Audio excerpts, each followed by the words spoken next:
आमची सत्ता आली तर महिलांना 1000 रुपये महिना देऊ अशी घोषणाच काँग्रेसचे राष्ट्रीय अध्यक्ष मल्लिकार्जुन खरगेंनी केली आहे। गरिबांचं भलं केवळ आम्हीच करू शकतो असंही खरगेंनी म्हटलंय। काँग्रेसच्या सभेत त्यांनी ही घोषणा केली आहे। आने वाले चुनाव में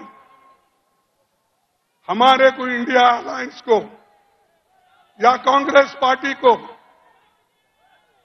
शक्ति मिला, आपने शक्ति दिया तो हम न्याय स्कीम को इम्प्लीमेंट करेंगे।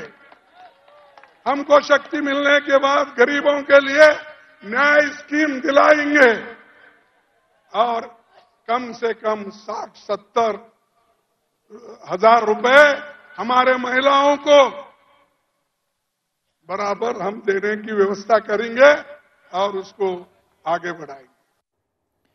तर काँग्रेसची ही सभा पार पडलेली आहे आणि याच मुद्द्यावरती जाणून घेणार आहोत दैनिक सकाळचे राजकीय संपादक विजय चोरमारे यांच्याकडून। सर, कसं बघता या संपूर्ण सभेकडे?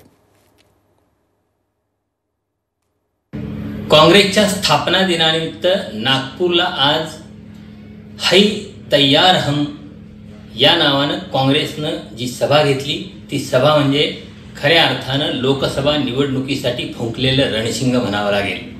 राहुल गांधी यांनी लोकसभा निवडणुकीच्या आधी भारत जोडो यात्रेच्या धर्तीवर भारत न्याय यात्रा काढण्याची घोषणा केलेली आहे।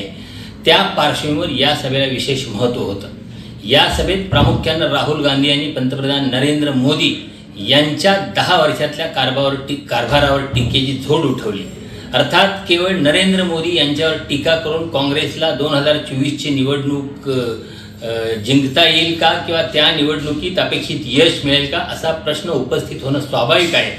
पण एक गोष्ट लक्षात घ्यायला पाहिजे की ज्या पद्धतीनं सरकारी यंत्रणा आणि अन्य विविध माध्यमातून पंतप्रधान नरेंद्र मोदी यांच्या प्रतिमा निर्मितीचं जे काम चाललेलं आहे ते पाहता नरेंद्र मोदी यांच्या प्रतिमेला धक्के दिल्याशिवाय काँग्रेसला आपल्या उद्दिष्टापर्यंत जाता येणार नाही याची जाणीव राहुल गांधींना आहे। त्यामुळं राहुल गांधी यांनी नरेंद्र मोदी यांच्यावर टीकेचा रोख ठेवलेला आहे।